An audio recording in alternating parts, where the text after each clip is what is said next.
ज्ञानाच्या प्रक्रियेमध्ये एक एक पाऊल ज्यावेळेला पुढे टाकत जातो माणूस, त्यावेळेला त्याला कळतं की ज्ञान अंतहीन आहे. आणि हे अंतहीन असलेलं ज्ञान समजून घेण्याकरता तर्काचा आपल्याला उपयोग केला पाहिजेला आहे.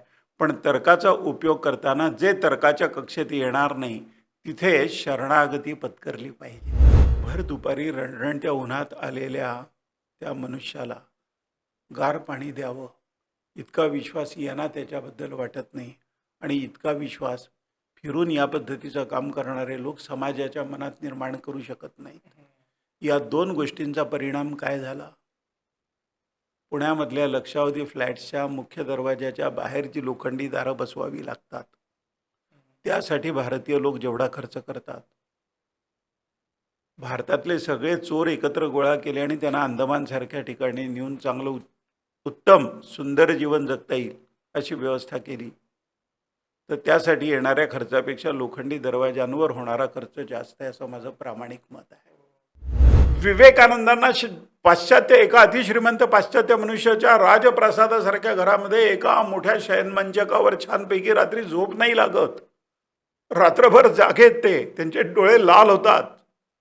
सकाळी ज्यावेळेला तो मनुष्य येतो त्यावेळेला तो विचारतो, स्वामीची झोप नाही लागली का? तुमच्या व्यवस्थेत काही कमतरता त्रुटी राहिली का आमच्याकडनं? विवेकानंद म्हणतात, तुम्ही व्यवस्था खूप सुंदर केली आहे पण मला झोप नाही लागली. तो म्हणाला, कारण काय? तो म्हणे, या अलिशान राजप्रासादामध्ये या पलंगावर इतक्या सुखासीन शय्येवर झोपताना म्हणे 2 वेळेच्या अन्नाची भ्रांत असणारी पोटं खपाटीला गेलेली, डोळे खोल गेलेली, यांच्या चेहऱ्यावर निराशा आहे असे कोट्यावधी भारतीयांचे चेहरे माझ्या डोळ्यापुढे फिरत होते. मला झोप लागणार कशी?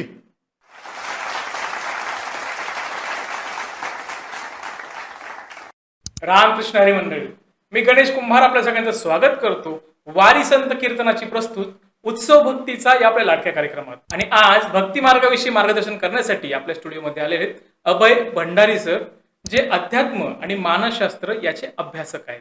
सर, तुमचं आमच्या स्टुडिओमध्ये खूप खूप स्वागत आहे. खूप खूप धन्यवाद. तर आमच्या प्रेक्षकांना सांगा की आज आपण भक्ती मार्गाविषयी कुठल्या मार्गावर मार्गदर्शन करणार आहोत? भक्ती ही अत्यंत शुद्ध अवस्था आहे, शुद्ध भावावस्था आहे अगदी. आणि भक्तीसाठी चित्तशुद्ध असावं लागतं. जसं वारकरी संप्रदायामध्ये, आपल्या वारकरी परंपरेमध्ये, भागवत धर्मामध्ये एकमेकांना नमस्कार करतात ना, माऊली म्हणून, तर पूर्ण वाकून एकमेकांना नमस्कार करताना ते हे पाहत नाहीत की समोरची व्यक्ती कीर्तनकार आहे का, प्रवचनकार आहे का, विद्वान आहे का, की सामान्य शेतकरी आहे, रानात कष्ट करणारा आणि वारीला येणारा. ते एकमेकांना नमस्कार करतात, तो माऊली म्हणून नमस्कार करतात. जे जे दिसे भूत ते मानिजे भगवंत, हे चित्तामध्ये एकदा खोलवर रुजलं की नाही संस्काराच्या रूपाने, की शरीर आणि मन दोन्ही त्या पद्धतीने वर्तन करायला लागतात. आणि ही जी चित्ताची सरळता आहे ना, त्यात कुठेही वाकडेपणा नाही चित्ताची. ज्या मनुष्यामध्ये थोडाही अहंकार आहे ना, तो चटकन कोणाला नमस्कार नाही करू शकत. कसलाही अहंकार असो, त्याला रूपाचा असो, संपत्तीचा असो, विद्वत्तेचा असो, सत्तेचा असो, अहंकार असलेला माणूस चटकन झुकू शकत नाही. पण ज्यांनी माऊलींसारखं साकार रूपामध्ये जणू परब्रह्मच पाहिलेलं आहे, त्यांना हे कळतं की इतक्या लहानपणी कोवळ्या वयामध्ये ज्ञानेश्वरीसारखा ग्रंथ निवृत्तीदादांच्या कृपेने लिहिणार आहे माऊली. ती ज्ञानेश्वरी वाचताना त्यांच्या ज्ञानाची गहनता, समाजाबद्दल त्यांच्या मनात असणारं परमकारुण्य, तुकोबाराय जसं म्हणतात ना, बुडते जन देखवे ना डोळा, तशा समाजाची दुर्दशा. म्हणजे अमृताचे पुत्र असून सुद्धा सतत तगमग तगमग तगमग नुसत्या जगण्याकरता धडपड करणारी माणसं पाहिल्यानंतर माऊलींचं अंतःकरण किती द्रवत असेल याची आपण कल्पना करू शकतो. आणि इतका महान ग्रंथ लिहिणाऱ्या माऊलींच्या त्या ज्ञानेश्वरीचं थोडंफार जमेल तसं वाचन, काही हरिपाठ, काही ओव्या ज्ञानेश्वरीतल्या, पारायण तर खूप मोठी गोष्ट आहे. आणि किमान एखादा अध्याय रोज वाचणं, या पद्धतीने नित्यनेम करणारे लोक असतात. मग ते वाचताना माऊलींच्या ज्ञानाचं ऐश्वर पाहून अभिमान लयाला जातो. मी कशाबद्दलही अहंकार धरावा आणि अभिमान धरावा अशी माझी पात्रता नाही हे कळतं मनुष्याला. आणि हे एकदा कळलं, हा संस्कार एकदा मनात झाला ना, की मनुष्य मग वागतो. आणि तो कुणापुढे वाकला याची परीक्षा नाही करत. तो वागताना असं गृहीत धरतो की या रूपामध्ये माऊलीच मला भेटलेले आहेत.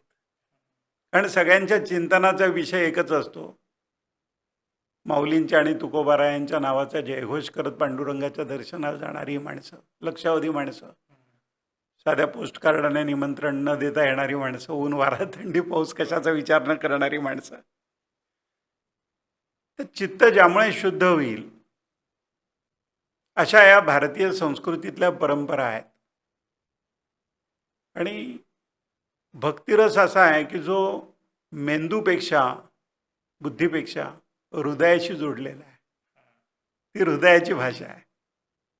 स्वामी विवेकानंद एका ठिकाणी म्हणतात की अत्यंत बुद्धिमान पण भावनाशून्य असा एक मनुष्य आहे, आणि दुसरा एक मनुष्य आहे की ज्याचं हृदय भावनांनी परिपूर्ण भरून जणू ओसंडून वाहत आहे, पण त्याला फारशी बुद्धी नाही आहे. या दोघांपैकी मी दुसऱ्या क्रमांकाचा माणूस निवडेन,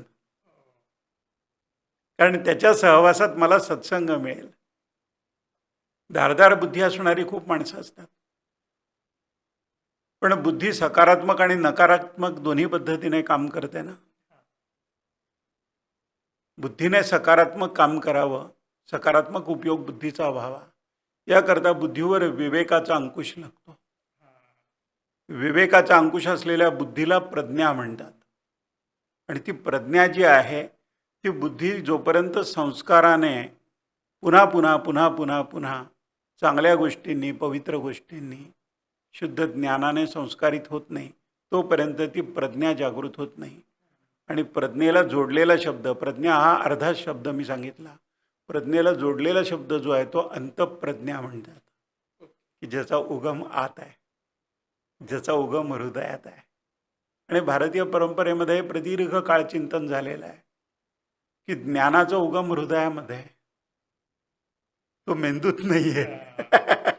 त्यामुळे आजही आपण एकमेकाला साध्या वाढदिवसाच्या शुभेच्छा देताना म्हणतो ना, हार्दिक शुभेच्छा. हार्दिक म्हणजे हृदयापासनं, हार्दिक म्हणजे हृदयापासनं. ज्यावेळेला विवेकानंदांना अमेरिकन लोक पाहतात सर्वधर्म परिषदेमध्ये, त्यांचं 11 सप्टेंबर 1893 जे भाषण झालं, की ज्या अवघ्या 5.5-6 मिनिटाच्या एका भाषणाने विवेकानंदांना जगदविख्यात केलं. ते व्याख्यान ऐकताना जणू संमोहित झाले होते त्यांच्या समोरचे 7,000 स्त्री पुरुष अमेरिकेतले. आणि क्रीम ऑफ द सोसायटी म्हणावं ना, असे जीवनाच्या सर्व क्षेत्रामध्ये मौलिक काम करणारी, अत्यंत बुद्धिमान, मोठी, श्रीमंत, शहाणी, व्यावसायिक, तत्वचिंतन करणारी, तत्वज्ञानाचा अभ्यास करणारी, मानसशास्त्राचा, समाजशास्त्राचा अभ्यास करणारी, अर्थशास्त्राचा अभ्यास करणारी, विज्ञान आणि तंत्रज्ञानामध्ये ख्यातनाम असणारी, अशी जीवनाच्या वेगवेगळ्या क्षेत्रामध्ये, कलेपासून संस्कृतीपर्यंतच्या आणि साहित्यापासून ज्ञानापर्यंतच्या वेगवेगळ्या जीवनाच्या परिप्रेक्ष्यात काम करणारी सगळी माणसं, 7,000 स्त्री पुरुष उच्च विद्याविभूषित, ते विवेकानंदांसमोर तिथे त्या आर्ट इन्स्टिट्यूटच्या त्या मोठ्या भव्य सभागृहामध्ये उपस्थित होते. ज्यावेळेला त्यांनी विवेकानंदांना ऐकलं ना, त्यावेळेला त्यांना लक्षात आलं की मूर्तिमंत धर्म म्हणतात तो हा आहे. आणि ते व्याख्यान ऐकणारे अनेक लोक जे होते तिथे, त्यांनी अनुभव लिहून ठेवलेत. विवेकानंदांना पहिल्या व्याख्यानात ऐकलं ज्यांनी, आणि नंतर पुन्हा पुन्हा स्वामीजींची व्याख्यानं झाली, त्यांनी लिहून ठेवल्यात त्यांच्या आठवणी. आणि त्या सगळ्या आठवणींचं खूप मोठं संकलन मेरी लुई बर्कने 6 खंडांमध्ये केलं आहे, 500-500 पानांच्या. Swami Vivekananda in the West, his prophetic mission, world teacher, new discoveries, अशा नावाने ते खंड तिने लिहिले. आणि तिने किमान 20 वर्ष या विषयावर संशोधन केलं, आणि नंतर तिचं उर्वरित आयुष्य रामकृष्ण आणि विवेकानंदांच्या जीवनाचं चिंतन करण्यातच मग्न झाली ती. एखाद्या वेदकालीन विदुषीसारखं तिच्या जीवनाला त्या अमेरिकन तरुणीच्या पूर्ण बदलच झाला तिच्या जीवनामध्ये. एक विवेकानंद नावाच्या एका परिसाचा स्पर्श झाल्यावर. तर ते अमेरिकन लोक असं म्हणतात, कार्नेलियस हिसब्लॉम नावाचा एक मनुष्य त्या श्रोत्यांमध्ये उपस्थित आहे. तो असं म्हणतो की ज्या वेळेला स्वामीजी तिथे बोलायला उभे राहिले सभागृहामध्ये त्या डायसच्या समोर, आणि त्यांची आज आत्तापर्यंत बराच वेळ मी निरीक्षण करत होतो म्हणे, सगळे लोक ज्या सभागृहात तिथे उपस्थित आहेत श्रोत्यांच्या रांगांमध्ये वेगवेगळ्या धर्मांचे धर्माचारी आहेत. त्यामध्ये हा तरुण धर्माचारी अगदी उठून दिसत होता. त्याचे तेजस्वी डोळे म्हणे जणू अज्ञाताचा वेध घेत आहेत अशा अंतर्मुख अवस्थेमध्ये तो बसला होता. आणि ज्यावेळेला त्याने हे डोळे पहिल्यांदा आमच्याकडे रोखून पाहिलं, त्यावेळेला त्या डोळ्यांमध्ये म्हणे मी आत्मविश्वास पाहिला की ही सभा मी जिंकलेली आहे. ज्या विवेकानंदांच्या खिशामध्ये $1 नाही आहे, असा एक निष्कांचन संन्यासी, भारतीय परंपरेचं प्रतिनिधित्व करणारा, त्याने 5.5-6 मिनिटाच्या भाषणामध्ये मंत्रमुग्ध करून टाकलं अमेरिकन लोकांना. आणि कार्नेलियस हिसब्लॉम असं म्हणतो की आपण ओठाने बोलतो, मुखाने बोलतो, विवेकानंद हृदयाने बोलत होते. आणि हृदयाने बोलताना विवेकानंद ज्या वेळेला म्हणाले, my sisters and brothers of America, ज्या अमेरिकन समुदायाला त्यांनी आयुष्यात पहिल्यांदाच बघितलं होतं, त्यांना बंधू भगिनीनो म्हणून संबोधित केलं विवेकानंदांनी, त्यावेळेला कार्नेलियस हिसब्लॉम म्हणतो की त्या सभागृहात उपस्थित असणाऱ्या 7,000 स्त्री पुरुषांच्या मनामध्ये यत्किंचित संदेह राहिला नाही की खरोखरच याचं आणि या तरुण संन्याशाचं आणि आपलं भावंडासारखं नातं आहे.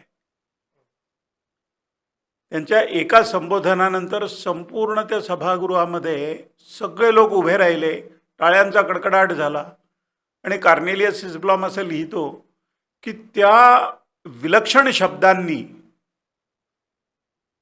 आमच्यावर काय गारुड केलं हे आम्हाला कळलं नाही. जणू आमचं भान हरपून गेलं. आम्ही उभे राहिलो, टाळ्यांचा प्रचंड कडकडाट केला, आणि मग टाळ्यांचा कडकडाट शांत झाल्यावर आम्ही भानावर आलो. आणि आम्ही स्वतःच्या मनाला एक प्रश्न विचारला की आम्ही हे स्वयंस्फूर्तीने केलं की एका दैवी शक्तीने आमच्याकडून हे करवून घेतलं. ही भक्तीची ताकद आहे, हे भक्तीचं सामर्थ्य आहे. भक्तीच्या आश्रयाने ज्ञान आहे. ही सर्वोत्तम स्थिती आहे मानवी जीवनातली. महर्षी व्यासांनी महाभारत लिहिलं ना, तर महाभारतामध्ये या जगात जे जे आहे ते महाभारतात आहे असं म्हणतात विद्वान लोक, अध्ययन करणारे. आणि महाभारतात नाही ते या जगात दिसत नाही असं अद्भुत वर्णन महाभारताचं करतात.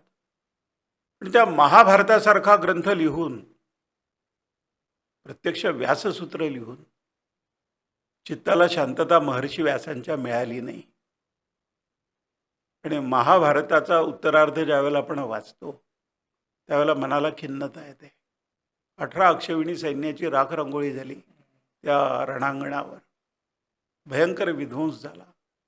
किमान 40-1 लाख मातृशक्तीच्या स्त्रियांच्या कपाळावरचं कुंकू पुसलं गेलं.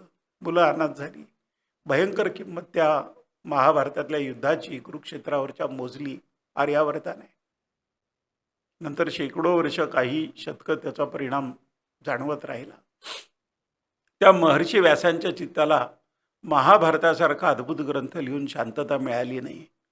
महर्षी नारदांचा आणि त्यांचा संवाद आहे. परमज्ञानी असलेल्या व्यासांना चित्ताला शांतता नाही, या कारणाने ते व्यथित आहेत. व महर्षी नारद त्यांना असं म्हणतात की जीवनातला सर्व रस ज्याच्या अधिष्ठानाने अस्तित्वात असतो,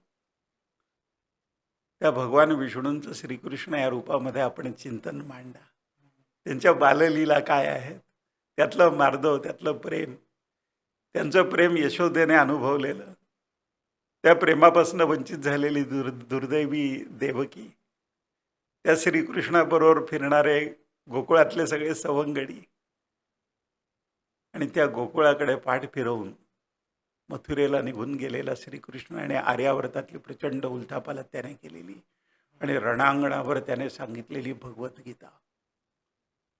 अत्यंतिक प्रेम, उत्कट प्रेम, की ज्या उत्कट प्रेमाची भावावस्था इतकी अत्युच्च आहे की कुठल्याही ज्ञानी मनुष्याला गोपाळांनी गोप आणि गोपींनी श्रीकृष्णावर जे प्रेम केलं त्या प्रेमामध्ये ते श्रीकृष्णच होऊन गेले. ही जी पराकाष्ठा प्रेमाची भक्तीमध्ये संभवते त्यामुळे ज्ञान आपोआप होतं.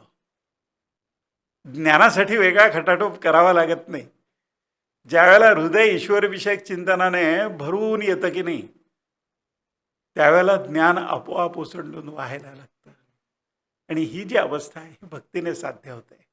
आणि भारतीय परंपरेत शेकडो हजारो उदाहरणं आहेत तुमच्या साधू पुरुषांची, सत्पुरुषांची, तत्वचिंतकांची, अवतारी महापुरुषांची अनेक चरित्र आहेत. भक्तीचं महत्व काय हे आपल्याला आजच्या पॉडकास्टमध्ये ऐकायला मिळणार आहे. सो कुठेही जाऊ नका, शेवटपर्यंत बघत राहा. ओके. तो अर्थात आज आपल्याला आजचा काळ, आजचं अध्यात्म, आजची सायकोलॉजी, आजच्या लोकांची वागण्याची पद्धत आणि भक्ती याचा समतोल कसा साधायचा यावर चर्चा करायची आहे. सो तुम्ही मला म्हणालात होत फोनवरती की आज लोक भक्तीपासून वेगळे होत आहेत, लोकांची भक्ती करण्याची पद्धत वेगळी आहे. आज लोक एकमेकांना आदराने बोलत सुद्धा नाही. सुरुवातीला तुम्ही सांगितलं की वारकरी संप्रदायामध्ये एकमेकांना वाकून नमस्कार करणे ही परंपरा आहे, पण ही परंपरा बाहेर आल्यावरती आपल्याला दिसत नाही. सो मग याविषयी तुमचं काय म्हणणं आहे? भक्तीचा संस्कार झाला ना की चित्त शुद्ध होऊन जातं. संदेह नाहीसा होतो. तो कसा नाहीसा होतो आणि कुठल्या मर्यादेपर्यंत नाहीसा होतो? रामकृष्ण आणि विवेकानंदांचा एक संवाद आहे. विवेकानंद म्हणजे पूर्वाश्रमीचा नरेंद्र, रामकृष्णांचा शिष्य. त्या नरेंद्राचा आणि रामकृष्ण परमहंसांचा संवाद आहे. आणि नरेंद्र असं विचारतो, नरेंद्र ब्राह्मो समाजामध्ये जातो त्यामुळे तो मूर्तीपूजा मानत नाही. त्याचा तर्क अत्यंत धारदार आहे, तो अत्यंत बुद्धिमान आहे. आणि त्याच्या धारदार तर्काला ज्या गोष्टी पटत नाही त्या गोष्टी तो स्पष्टपणाने रामकृष्णांना विचारतो, निसंदिग्ध शब्दात विचारतो. तसं तो रामकृष्णांना एकदा त्याच्या काही वाचनामध्ये आल्या असतील काही गोष्टी की धर्माच्या नावाने काय चित्रविचित्र भाकड कथा म्हणाले लोक करतात, कसली अंधश्रद्धा, कसला बावळटपणा म्हणाले. आणि तो तावातावाने अगदी बोलतो आवेशाने ठाकूरांना. म्हणतो, ठाकूर, धर्म तर्कविरोधी कसा असू शकतो? तर्काच्या विरुद्ध कसा असू शकेल धर्म? त्यावेळेला रामकृष्ण हसतात आणि ते म्हणतात की हे खरं आहे नरेंद्रा की धर्म तर्कविरोधी असू शकत नाही. तर्काने धर्म जरूर तपासावा. पण ते म्हणे एक गोष्ट लक्षात घे, धर्म हा तर्काच्या अतीत आहे. तो तर्काच्या कक्षेत येत नाही. जिथपर्यंत तर्काच्या आधाराने तू पाहू शकतो तिथपर्यंत पहा, पण धर्म तर्काच्या आधाराने तपासता येत नाही. धर्म तर्काच्या अतीत आहे. आणि मग एक अत्यंत सूचक, अत्यंत मौलिक, मार्मिक वाक्य ते नरेंद्राला सांगतात. ते म्हणतात, नरेंद्रा, तू सतत ज्या तर्काबद्दल बोलतोस ना त्या तर्काला चारित्र्य नाही आहे, पण माझी भक्ती शालीन आहे. एखादी कुलवधू कशी शालीन असते तशी माझी भक्ती शालीन आहे. तुझ्या तर्काला चारित्र्य नाही. आत्ताच्या समाजामध्ये अनेक लोक संभ्रमाने प्रश्न विचारत असतात, कुठल्याही गोष्टीवर संशय व्यक्त करतात.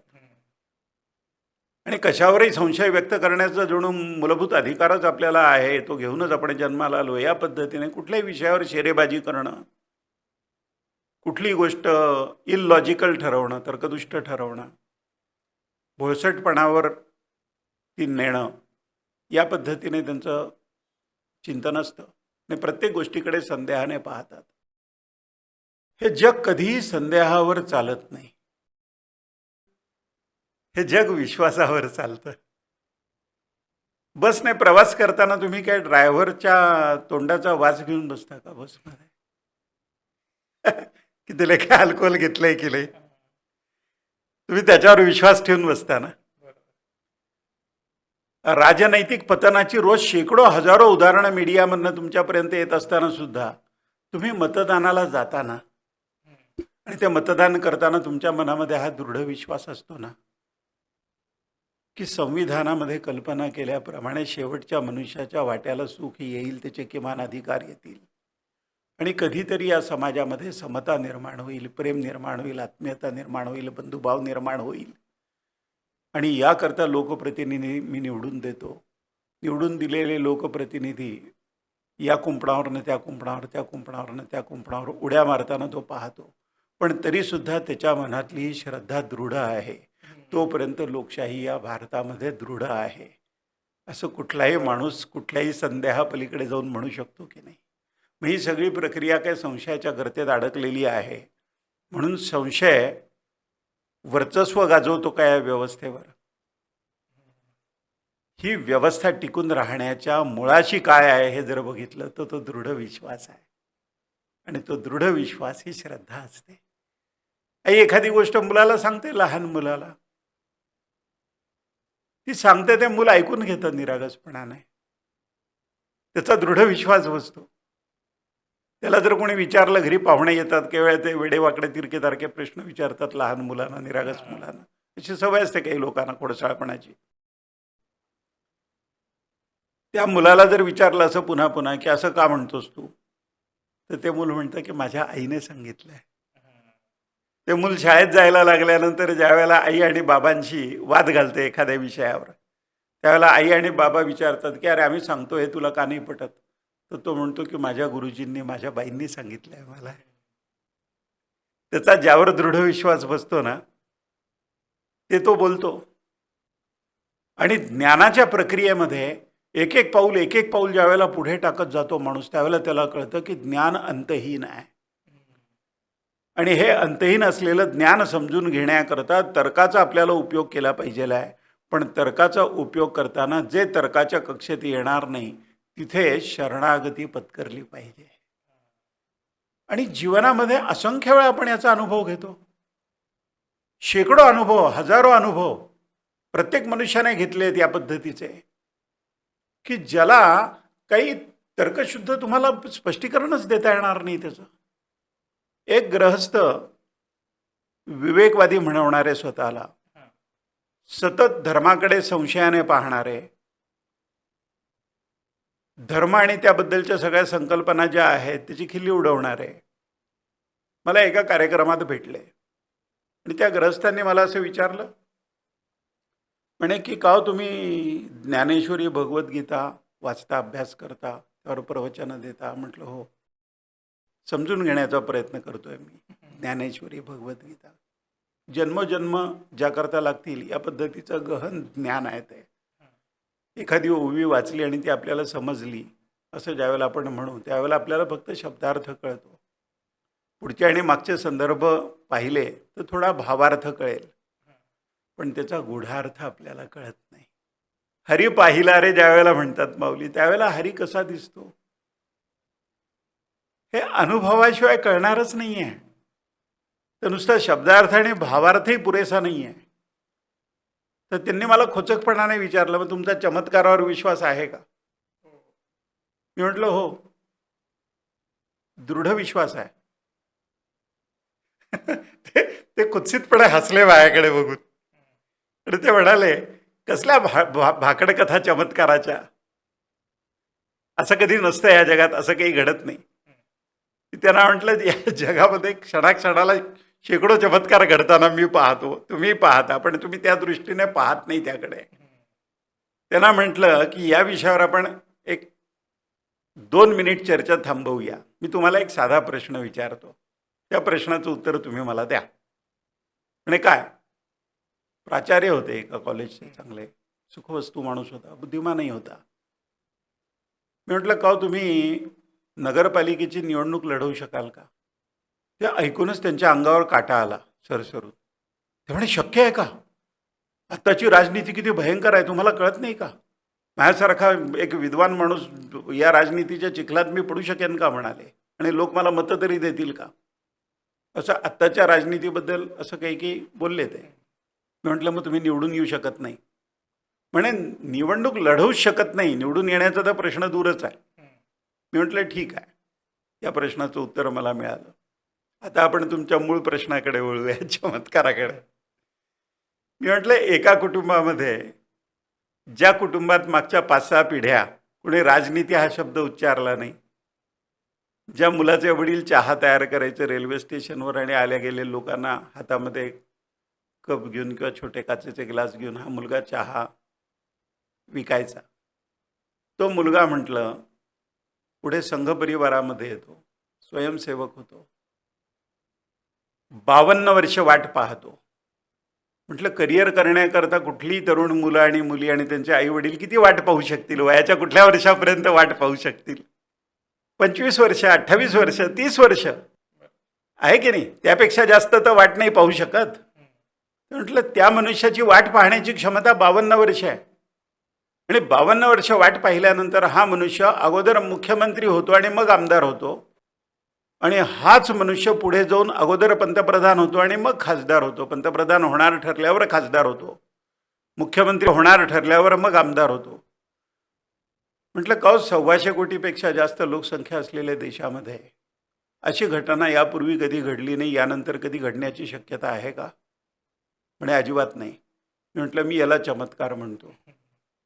तुमची तर्कबुद्धी किती ताणा आणि हा चमत्कार नाही हे सिद्ध करण्याचं मी तुम्हाला आव्हान देतो.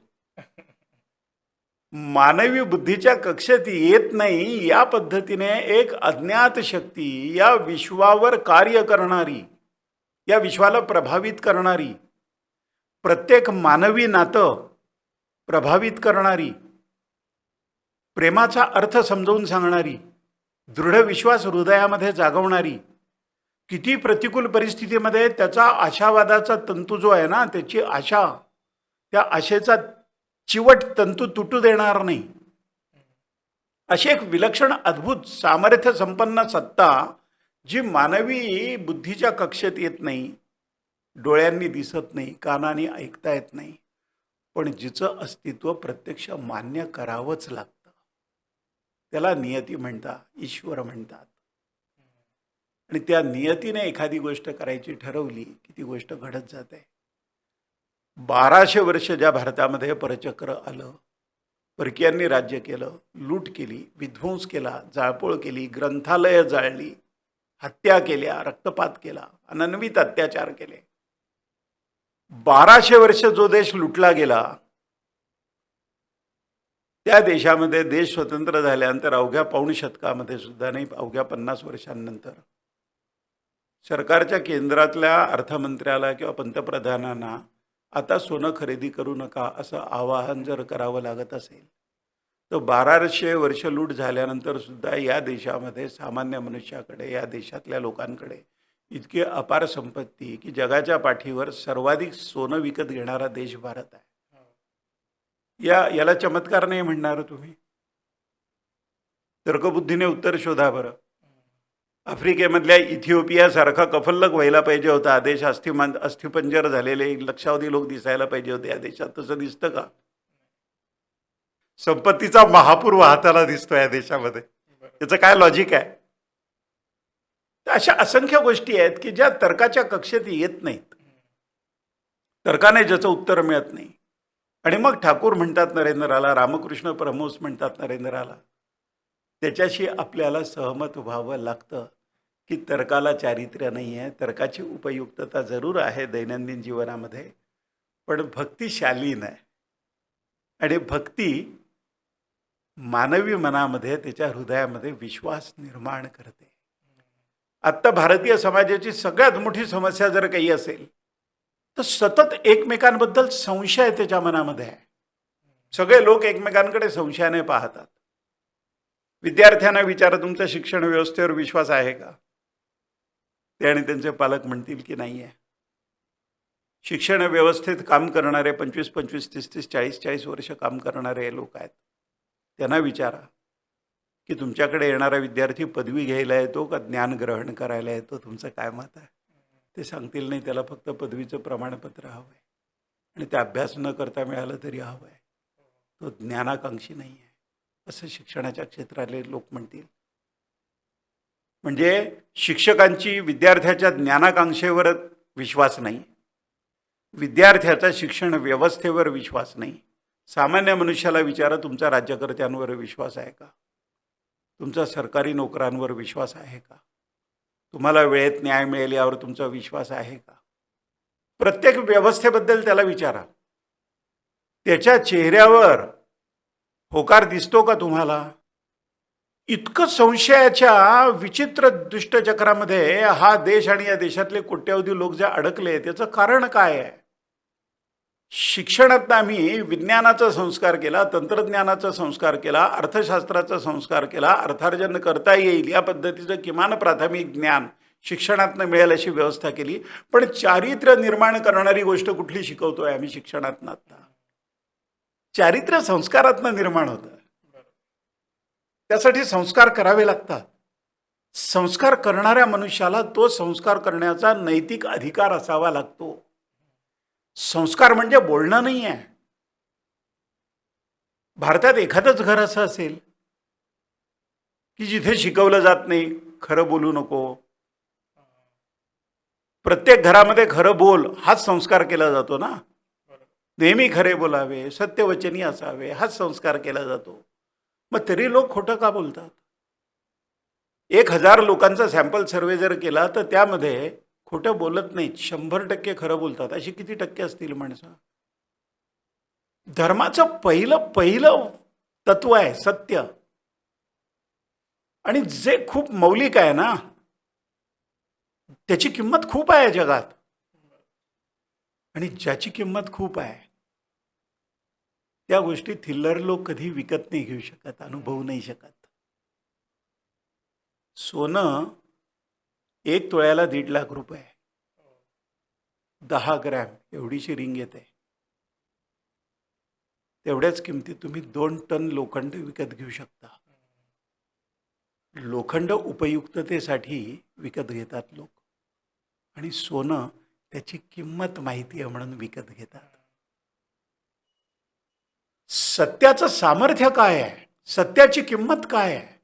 सत्याने जीवन किती सरळ सोपं होईल हा संस्कार आम्ही केला नाही शिक्षणातनं. उच्च विद्या विभूषित माणूस प्रामाणिक आहे असं तुम्ही म्हणू शकता काय? ठामपणा नाही.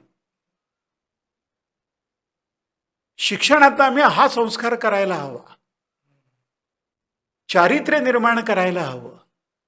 आणि चारित्र्य निर्माण करण्याकरता शुद्ध हृदयाचा माणूस ज्यावेळेला संस्कारित करेल त्याच्यासमोर बसलेल्या मनुष्याला, त्यावेळेला चारित्र्य हे अधिष्ठान निर्माण होतं.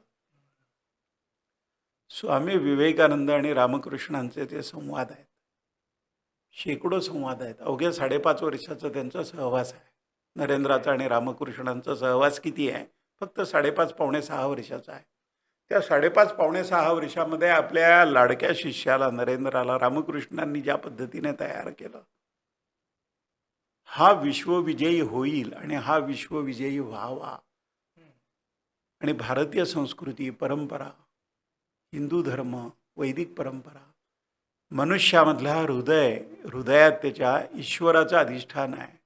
आणि मनुष्यामध्ये पशुपण आहे, राक्षसपण आहे, ईश्वरपण आहे. पण मनुष्यातलं पशुत्व संपलं पाहिजे आहे, मनुष्यातली राक्षसी वृत्ती संपली पाहिजे आहे, आणि मनुष्यातला ईश्वर जागा झाला पाहिजे आहे. या जाणीवेने जगन्मातेचं कार्य तू जगभरामध्ये कर असं नरेंद्राला रामकृष्ण परमहंस सांगतात. की जगन्मातेचं हे कार्य करण्याकरता तू जन्माला आलायस, आणि ते महान कार्य, अफाट कार्य करता यावं याकरता या सत्शिष्याला रामकृष्णांनी संस्कारित केलं. विवेकानंदांनी रामकृष्णांबद्दल जे लिहिलं आहे, हृदय भरून येतं ते वाचताना, कंठ दाटून येतो.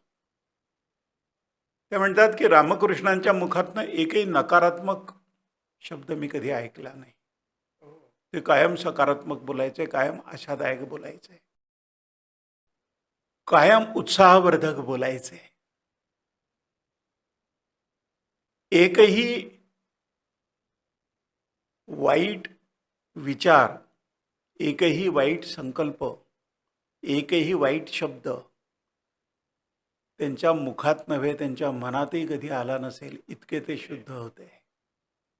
आणि ही पराकोटीची शुद्धता रामकृष्ण परमहंसांच्या जीवनामध्ये नरेंद्राने जी पाहिली, की त्यांना भेटणाऱ्या प्रत्येक मनुष्याच्या कल्याणाचीच कामना त्यांनी केली. आणि हा संस्कार हृदयामध्ये धारण केलेला नरेंद्र ज्यावेळेला sisters and brothers of America म्हणतो, प्रसंगी परखड शब्दामध्ये पाश्चात्य लोकांना ऐकवतो. भारतावर गुलामगिरी लादणाऱ्या ब्रिटिशांना अत्यंत कडक शब्दात ब्रिटनमध्ये त्यांच्यावर परखड टीका ज्यावेळेला करतो विवेकानंद नावाचा एक तरुण संन्यासी, त्यावेळेला या निर्भयतेचा उगम कुठे आहे? ही निर्भयता त्या चारित्र्याच्या शुद्धतेत नाही येते. विवेकानंदांचं वचन आहे, सत्य असेल तर निर्भयता असेल, सत्य नसेल तर निर्भयता असणार नाही. आपल्या सगळ्या व्यवस्थांमध्ये लोक भयाने व्याकुळ झालेले दिसतात. याचं कारण त्यांच्या जीवनामधनं सत्य परागंदा झालंय.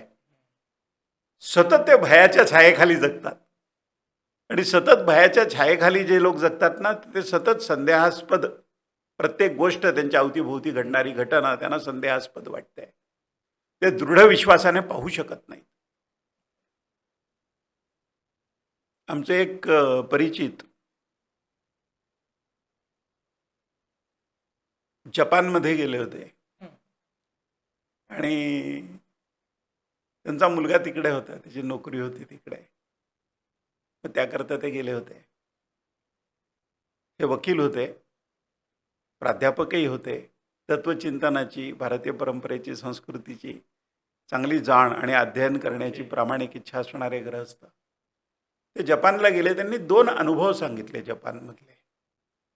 एक अनुभव असा म्हणे की मुलाने मला फिरून काही काही दाखवलं, पण त्याला सुट्टी 1-2 दिवस मिळायची आणि बाकी 5 दिवस तो कामात असायचा. तर म्हणे मला कंटाळा यायचा. मी त्याला असं सांगितलं की मला एका ग्रंथालयामध्ये एखाद्या घेऊन जा, म्हणजे मी वाचत बसेन. मला वाचायला आवडतं, 5-5, 6-6 तास वाचायला आवडतं. त्याने एका ग्रंथालयात मला नेलं आणि त्या ग्रंथालयामध्ये म्हणे मी वाचत बसायचो. आणि मग त्या ग्रंथालयात नियमित वाचना करता येणारे काही लोक, त्यांच्याकडे मी बघितलं, त्यांची ओळख झाली. नवीन ओळख झाली तर स्मिता हास्य करतो आपण एकमेकांकडे पाहून, तशी म्हणे ती ओळख झाली, तोंड ओळख आमची. पण माझं वय थोडंसं जास्त असल्यामुळे, निवृत्तीनंतर मी तिकडे गेल्यामुळे 5-6 तास बसलं की थोडंसं शरीराला शीण यायचा एका अवस्थेत बसून. मग म्हणे मी त्या ग्रंथालयाची ती एक ग्रंथपाल होते आणि त्यांच्या हाताखाली 2-4 तरुण मुली होत्या, माझ्या नातीच्या वयाच्या असतील म्हणे. एखाद्या विषयावर कुठलं पुस्तक हवं सांगितलं किंवा कुठली पुस्तकं आहेत तर ती यादी समोर ठेवायची, उत्साहाने ते पुस्तक आणून द्यायची मला. ढीकच्या ढीक पुस्तकांचं आणून समोर ठेवायची. मग त्यातलं एखादं पुस्तक मी घ्यायचो वाचायला आणि बाकीची ती नेऊन ठेवायची. उत्साही अगदी मुलगी, छान. पण तिला मी असं विचारलं की इथे रोज 4-5 तास मी वाचतो, थोडासा मला आता शारीरिक ताण येतो असं वाटतं, तुम्ही पुस्तक घरी घेऊन जाऊ का वाचायला? ती म्हणे हो, आनंदाने. मग तिने एक पुस्तक मला वाचायला घरी दिलं. ते पुस्तक मी वाचून पूर्ण केलं. 2-4 दिवसाने पुन्हा गेलो. मग दर 2-4 दिवसांनी असा म्हणजे बराच प्रवास करावा लागतो ना रेल्वेने म्हणे तिथे. तर म्हणे मी तिला विचारलं की 2-3 पुस्तकं दिली तर एक 8-10 दिवसाने मी येईन परत करायला, तर 2-3 पुस्तकं द्याल का तुम्ही? तर तिने सांगितलं आनंदाने. पण माझ्यातला एक वकील, माझ्यातला एक सतत संदेहात वावरणारा भारतीय मनुष्य आतनं जागा होता. मी तिला विचारलं की तुम्ही इतका विश्वास कसा ठेवू शकता अपरिचित मनुष्यावर? त्यावर तिने मला विचारलं म्हणे की तुमच्या भारतामध्येही ग्रंथालय आहेत ना? म्हणे हो. म्हणे त्या ग्रंथालयांमध्ये ग्रंथ देताना तुम्ही विश्वास ठेवता का आलेल्या मनुष्यावर? तो म्हणे नाही, विश्वास नाही ठेवत, आम्ही त्याची सही घेतो ग्रंथ मिळाला म्हणून, त्याचा पत्ता असतो, डिपॉझिट ठेवलेलं असतं, एवढी काळजी घेतो. मग तिने विचारलं मग तुमच्याकडे एकही ग्रंथ गहाळ होत नसेल? ते म्हणे नाही, खूप ग्रंथ गहाळ होतात.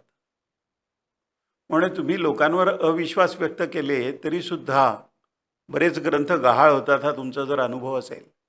तो म्हणे माझा अनुभव आता असा आहे, मी वयाने खूप लहान आहे म्हणे, पण माझा अनुभव असा आहे की इथे ज्यांच्यावर विश्वास ठेवून, म्हणजे प्रत्येकच मनुष्यावर विश्वास ठेवून आम्ही ग्रंथ देतो, त्यातला एकही ग्रंथ कधीही गहाळ झालेला नाही.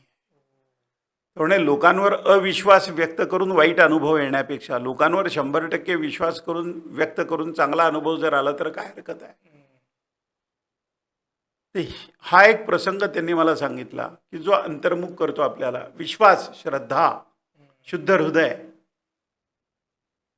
सरळ वृत्ती, वाकडेपणा नाही स्वभावामध्ये, जे भक्ती परंपरेतनं आलेलं आहे आमच्याकडे, त्याचं अनुसरण किती जरुरी आहे आपल्याला.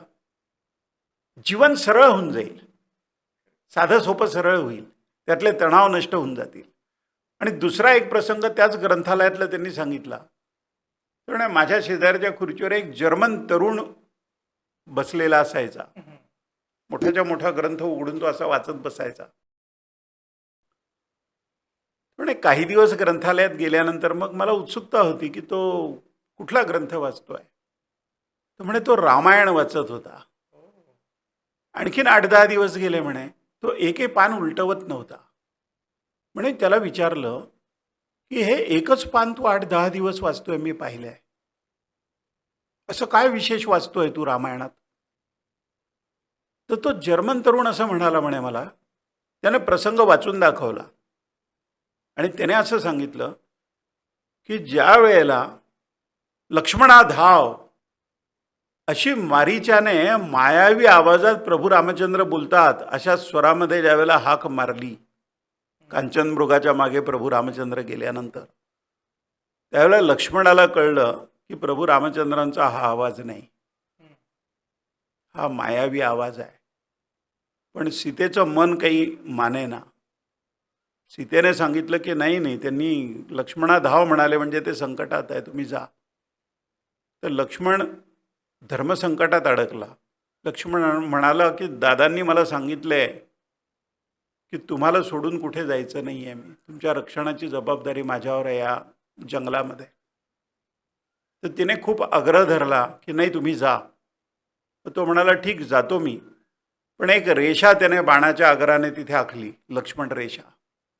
आणि तो म्हणाला की तुम्ही जोपर्यंत ही लक्ष्मण रेषा ओलांडत नाही वहिनी, तोपर्यंत तुमच्यावर कुठलंही संकट येणार नाही. ही लक्ष्मण रेषा ओलांडू नका, मी पाहतो दादाने हाक मारली का, खरं आहे का खोटं आहे. मग लक्ष्मण गेला. मग मायावी रूपात तो रावण आला तिथे साधूच्या वेशात, भिक्षा मागितली. त्याला भिक्षा देण्याकरता सीतेने लक्ष्मण रेषा ओलांडली, तिचं अपहरण झालं. असा तो प्रसंग आहे. तो वाचत होता तो जर्मन मुलगा. म्हणे यात विशेष काय आहे? तो जर्मन मुलगा म्हणाला की माझ्या देशाने पहिल्या आणि दुसऱ्या महायुद्धामध्ये इतकी महाभयंकर किंमत मोजलेली आहे. पहिल्या महायुद्धानंतर पराकोटीचं दारिद्र्य माझ्या देशबांधवांनी अनुभवलं की एका बटाट्याला सुद्धा उकडलेलं ते महाग झालं, इतकं दारिद्र्य अनुभवलं आम्ही. आणि दुसऱ्या महायुद्धानंतर तर आमच्या देशाची अशी दुर्दशा झाली की 16 वर्षापेक्षा जास्त वय असलेला एकही तरुण, एकही मध्यमवयीन मनुष्य युद्धभूमीवर जाऊ शकेल असा एकही माणूस शिल्लक राहिला नाही माझ्या देशात. सगळी मारली गेली ती पिढी 16 वर्षापासून 50 वर्षापर्यंतची. तर तो म्हणाला माझ्या या देशाने इतकी महाभयंकर किंमत जी मोजली, तर ही लक्ष्मण रेषा कशी आखायची हे जर मला कळलं ना, तर माझ्या जर्मनी भोवती मी अशी एक लक्ष्मण रेषा आखेन की कुठलाही शत्रू माझ्या जर्मनीच्या भूमीवर प्रवेश करून आत नाही येऊ शकणार ती लक्ष्मण रेषा ओलांडून. ते म्हणाले हे ज्यावेळेला मी ऐकलं त्यावेळेला शेकडो वेळा रामायणातल्या कथा आमच्या कानावर पडल्या, पण त्याचा या दृष्टीने कधी विचार नाही केला. यामुळे मला अपराधी वाटायला लागला. शुद्ध चारित्र्याची लक्ष्मण रेषा जर आपण नाही ओलांडली तर आपल्यावर येणार नाहीत अरिष्ट. हे भारतीय मनुष्याने समजून घ्यावं. शुद्ध चारित्र्य असेल तर पाकिस्तानमधून आलेले 10 दहशतवादी लॉन्चने मुंबईला येतील काय? वाटेतच त्यांचा निकाल लागला असताना 164 निष्पापांना ते ठार मारतील काय? आणि बुलेट प्रूफ जॅकेट आणि बुलेट प्रूफ हेल्मेटमधनं गोळ्या त्यांच्या हृदयामध्ये आणि मेंदूमध्ये जातील काय? विश्वसनीयतेचा जो अभाव आहे तो संस्काराच्या अभावाने निर्माण झालेला आहे. त्याचा धर्माशी जवळचा संबंध आहे, त्याचा भक्तीशी संबंध आहे, त्याचा शुद्ध हृदयाशी संबंध आहे. पण जोपर्यंत या गोष्टींकडे आम्ही फक्त सामाजिक दृष्टिकोनातनं पाहतो तोपर्यंत यावर उत्तर नाही मिळणार आम्हाला. मनुष्याचं चारित्र्य घडवलं पाहिजे आम्हाला त्याप्रमाणे की तो खोटं नाही बोलू शकत. तो त्याच्या कामाशी, त्याच्यावर जे काम सोपवलंय ना त्याच्या प्रामाणिकपणाशी नाही तडजोड करू शकणार. तो त्याचं सर्वस्व समर्पण करेल त्या कामाकरता, त्याची बुद्धी वापरेल, त्याची युक्ती वापरेल, त्याचं कर्म शुद्ध असेल. फक्त भारतीयांची कर्म शुद्ध झाली ना तर सगळ्या जगापुढे भारताचा आदर्श राहील.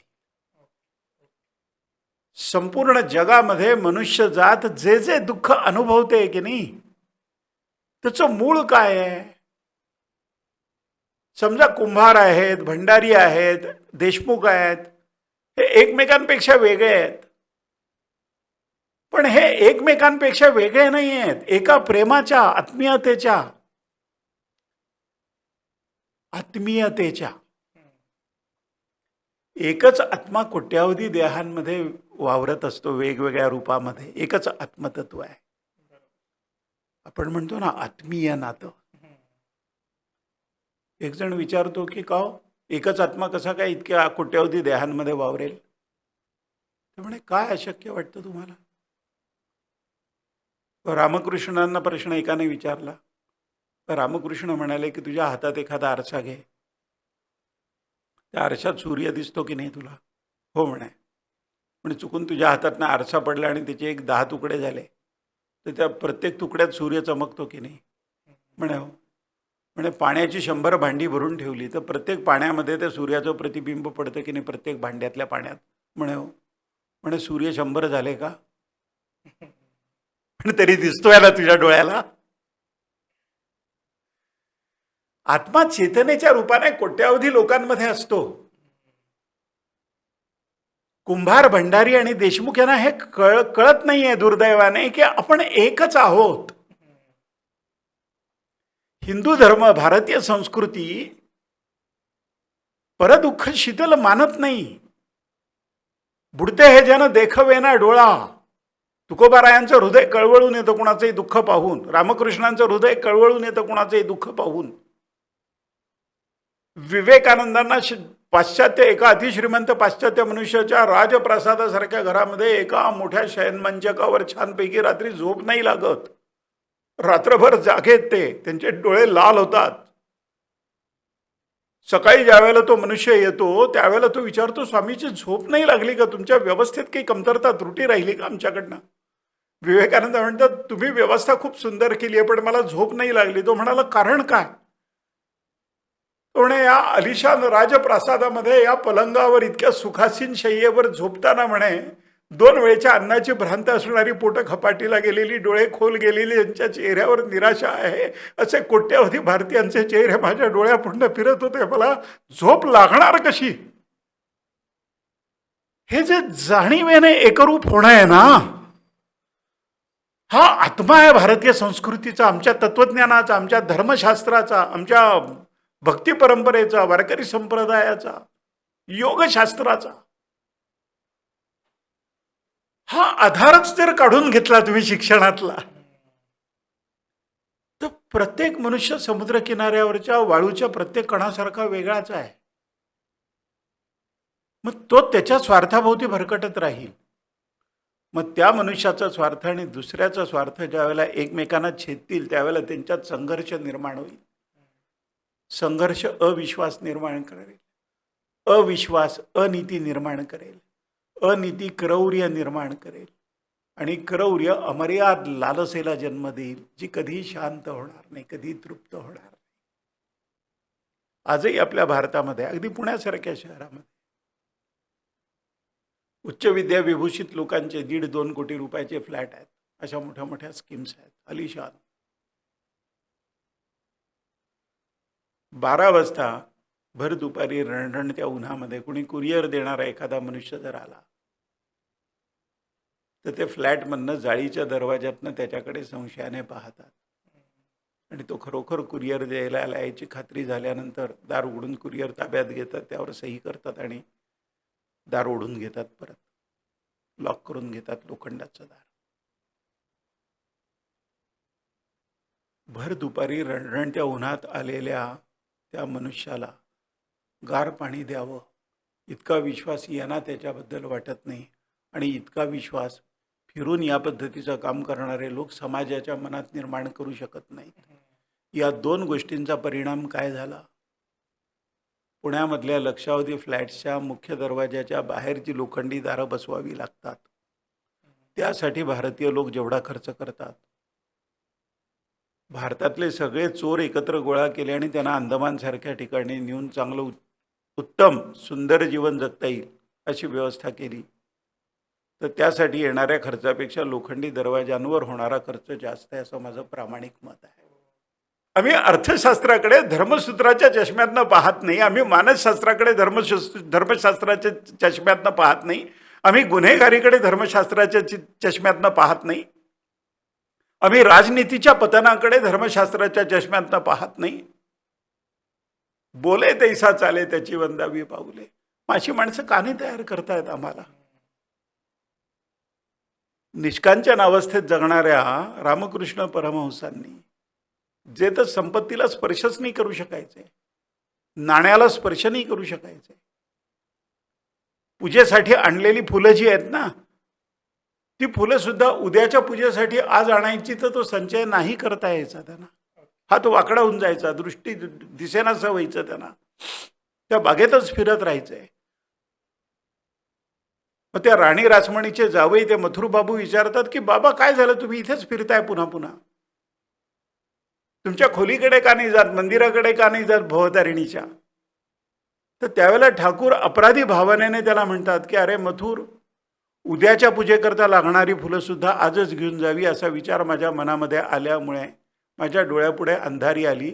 आईने मला सांगितलं की उद्यासाठी काही साठवायचं नाही आहे. अपरिग्रह, सत्य अहिंसा अपरिग्रह अस्तेय, चोरी न करणं. अपरिग्रह म्हणजे जास्त गोष्टी न साठवणं. आणि इंद्रिय निग्रह, ब्रह्मचर्य, संयम. या 5 तत्वांपैकी एकाही तत्वाचं पालन करणारा माणूस बाकीच्या 4 तत्वांमध्ये हळूहळू प्रावीण्य मिळवतो. सत्य हा प्राण आहे त्याचा. हरी पाहिला रे माऊली म्हणतात, अजी सोनियाचा दिनू वर्षे अमृताचा घन. तो होणार वर्षाव माझ्या आयुष्यात, अमृताचा घन बरसणार माझ्या मस्तकावर. हा जो दृढ विश्वास वारकऱ्यांना वाटतो, वारीत जाणाऱ्या प्रत्येकाला वाटतो.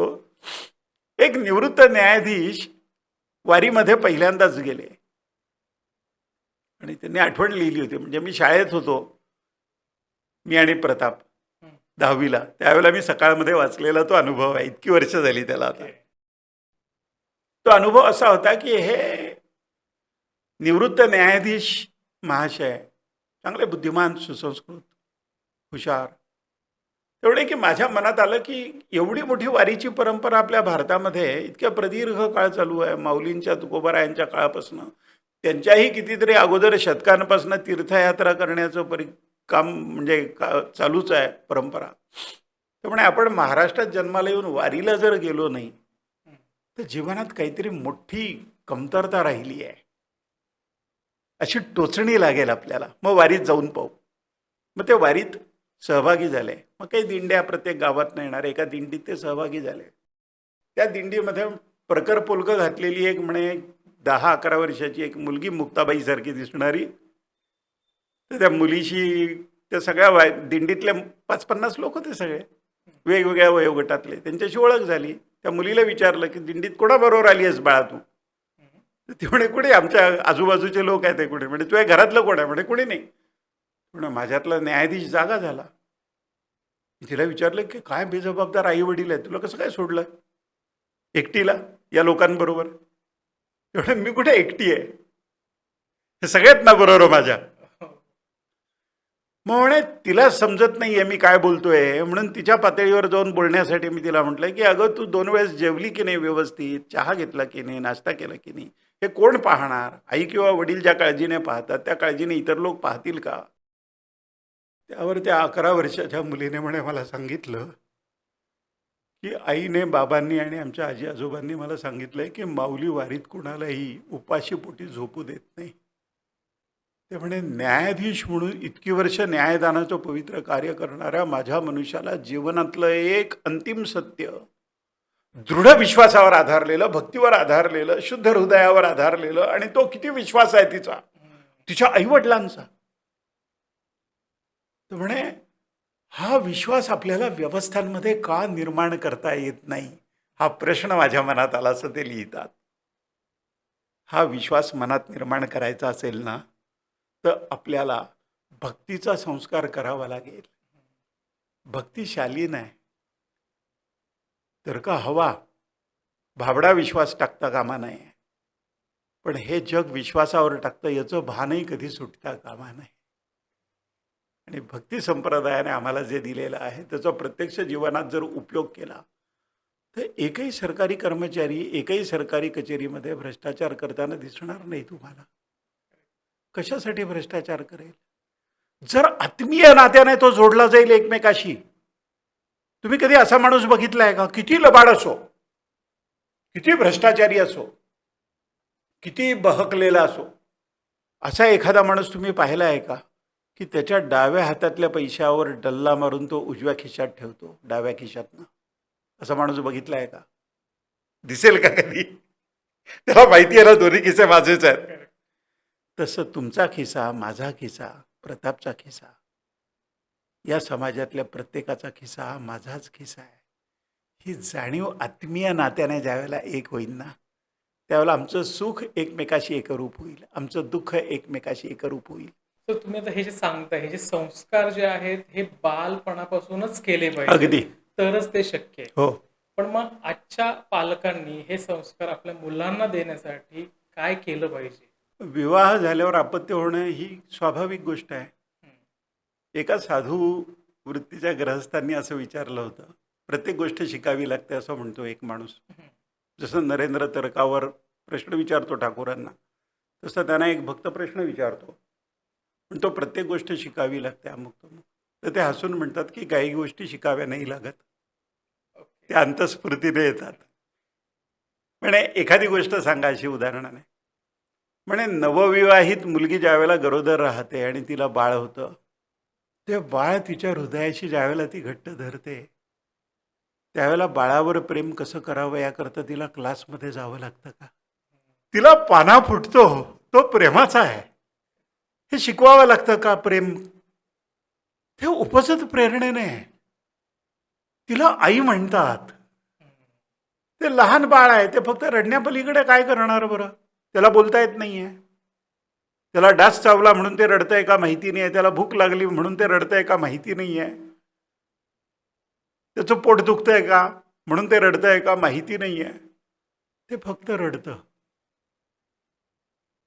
आणि आई अनेक प्रकारे निरीक्षण करून ते का रडतं हे शोधून काढते.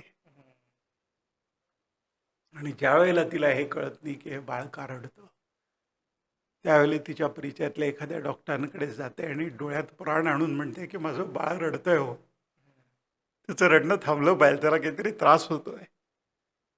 हे प्रेम करणारी आई या प्रेमाबरोबर जर संस्कार करेल, जिजाऊंनी संस्कार केले बाळावर, रामायण ऐकवलं, महाभारत ऐकवलं, नीतिकथा ऐकवली. महाभारतात कसं नसावं हे सांगणारही दुर्योधनासारखं पात्र आहे, आणि कसं असावं, किती आज्ञाधारक असावं आणि रणांगणाचा पट कसा जिंकावा, भगवान श्रीकृष्णाचं अधिष्ठान असलेलं अर्जुनासारखं, हेही महाभारत शिकवतं. कसं असावं आणि कसं नसावं या दोन्ही गोष्टी महाभारत शिकवतं. याच गोष्टी रामायणही शिकवतं. ज्यावेळेला जिजाऊ आपल्या लाडक्या शिवबाला आपल्या मांडीवर घेऊन रामायण महाभारत पांडव प्रताप सांगतात,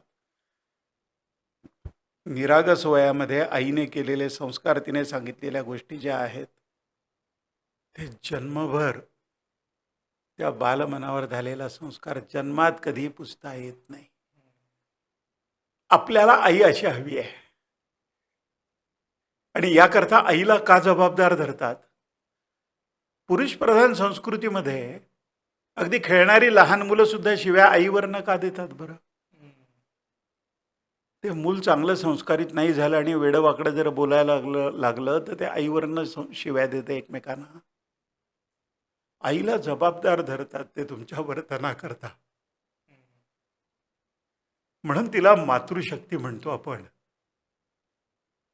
भारतीय संस्कृतीमध्ये जी पवित्र वचन आहे त्यातलं पहिलं वचन मातृदेवो भव, मग पितृदेवो भव, मग आचार्य देवो भव. ईश्वर नंतर. तो आम्ही पाहिला नाहीये. पण या रूपात आम्ही पाहतो, आईच्या रूपात पाहतो, वडिलांच्या रूपात पाहतो.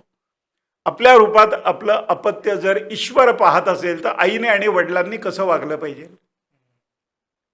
तसं वागायला ते सुरुवात जर करतील ना, त्यांनी फार बुद्धिमान असण्याची जरुरी नाही, उच्च विद्या विभूषित असण्याची जरुरी नाही. आपले आई वडील एकमेकाशी, आपल्या भावंडांशी, आपल्या कुटुंबाशी आणि समाजाशी कसे वागतात हे ज्यावेळेला मुलं पाहतात त्यावेळेला ती तशीच वागायला लागतात. आईन्स्टाईनची ती गोष्ट सांगतात ना, एक मांजर पाळलं होतं आईन्स्टाईननी. यथावकाश त्या मांजरीला 1-2-4 पिल्लं झाली. त्या मांजरीकरता जो एक छोटंसं असं खोक्यासारखं घर केलं होतं आईन्स्टाईन साहेबांनी. त्या मांजरीला आत जायला आणि यायला एक असं वर्तुळाकार असं दरवाजा कोरून काढला होता त्यातनं ती मांजर आत जायची आणि बाहेर यायची. आईन्स्टाईनना असं वाटलं की त्या चारही अपत्यांना तिच्या 4 वेगवेगळे दरवाजे करूया आत जायला बाहेर यायला, म्हणजे दाटी होणार नाही त्यांना. आई त्या मोठ्या वर्तुळातनं आत गेल्यानंतर त्या घरात एकापाठोपाठ एक 4ही पिलं त्याच दरवाज्यातनं आत गेली. फार मिश्किल वाक्य आईन्स्टाईनचं, बुद्धिमान माणूस अत्यंत. आईन्स्टाईन असं म्हणाले की एका मांजरीचं तिचे अपत्य जर अनुसरण करत असतील तर पित्याचं आणि मातेचं अनुसरण अपत्य करतील. त्यावर दृढ विश्वास ठेवून पित्याने आणि मातेने त्या जबाबदारीने वागायला हवं. याचा साक्षात्कार मला या एका उदाहरणातनं झाला. हे चारित्र्य आपल्याला निर्माण करायचं आहे. आई ही आई असली पाहिजे. ती अपत्याशी जर खोटं बोलणार नाही, नवरा बायको एकमेकाशी खोटं बोलणार नाहीत, त्यांचा मुलगा त्यांच्याशी खोटं बोलणार नाही, खोटं बोलू शकणार नाही. एक आई असं सांगते की ज्या वेळेला तरुण झालेला मुलगा तुमच्या नजरेला नजर न देता, तरुण झालेला मुलगा किंवा मुलगी तुमच्या कुटुंबातला, तुम्ही विचारलेला कुठे गेला होता असा प्रश्न विचारला आईने किंवा वडिलांनी, तर जेव्हा तुमच्या नजरेला नजर न देता प्रश्नाला उत्तर देतात, इकडे इकडे पाहत, त्याला समजून चाला की ते खोटं बोलतायत. आपली अपत्य खोटं बोलतात हे समजायला आईला आणि वडिलांना लाय डिटेक्टरची जरुरी नाही पोलिसी खाक्यासारखी वापरण्याची. तुम्ही कुणाच्याही नजरेला नजर देऊन खोटं बोलू शकत नाही. इतपत संवेदनशीलता या समाजात आणि निरागस मुलांमध्ये आहे. तोपर्यंत आपण आशा धरू शकतो की हा समाज प्रभू रामचंद्रांचा समाज आहे असं वाटावं. या दिशेने निश्चित जाईल, यत्किंचित संदेह नाही. काही काळ जाईल पण हे बदलेल, निश्चित बदलेल, निसंशय बदलेल. भारत परत प्रभू रामचंद्रांचा भारत, जिजाऊंच्या आज्ञाधारक शिवबाचा भारत, अंतहीन लढाई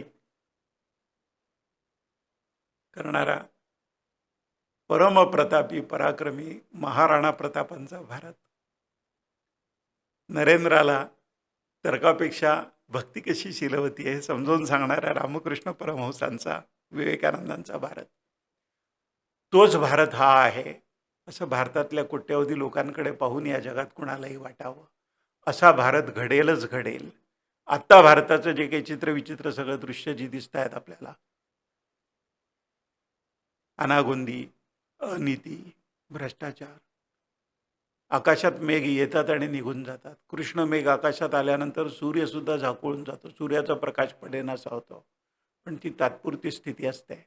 मेघ निघून गेल्यावर सूर्य पूर्ण तेजाने पुन्हा तळपतो. तसा धर्म या भारतभूमीमध्ये पूर्ण तेजाने प्रत्येक मनुष्याच्या हृदयामध्ये तळपेल, यात यत्किंचित संदेह नाही. आणि हे पाहिल्याशिवाय या जगाचा आपण निरोप घेणार नाही. धन्यवाद. सो मला वाटतं सरांनी इतकं सुंदर मार्गदर्शन केलंय की भक्ती आणि आपल्या धर्माविषयी आपण किती एकनिष्ठ असलं पाहिजे, आपलं चारित्र्य कसं असलं पाहिजे, आपण आपल्या मुलांवर संस्कार कसे केले पाहिजेत, हे खूप सुंदर एक्सप्लेन केले. आणि मला असं वाटतं की आज ज्या लोकांनी हा पॉडकास्ट ऐकलाय नक्कीच ते आपल्या मुलांमध्ये हे रुजवतील, तसं ते स्वतः वागतील, जेणेकरून मुलंही तसंच वागतील. तुम्ही खूप सुंदर मार्गदर्शन दिले, तुम्ही तुमचा अमूल्य वेळ दिलाय त्याबद्दल तुमचे खूप खूप आभार. खूप खूप धन्यवाद. तुम्हाला जर हा पॉडकास्ट आवडला असेल तर लाईक, शेअर आणि सबस्क्राईब करायला विसरू नका. भेटूयात पुढच्या पॉडकास्टमध्ये एका नवीन विषयासह. रामकृष्ण हरी. रामकृष्ण हरी.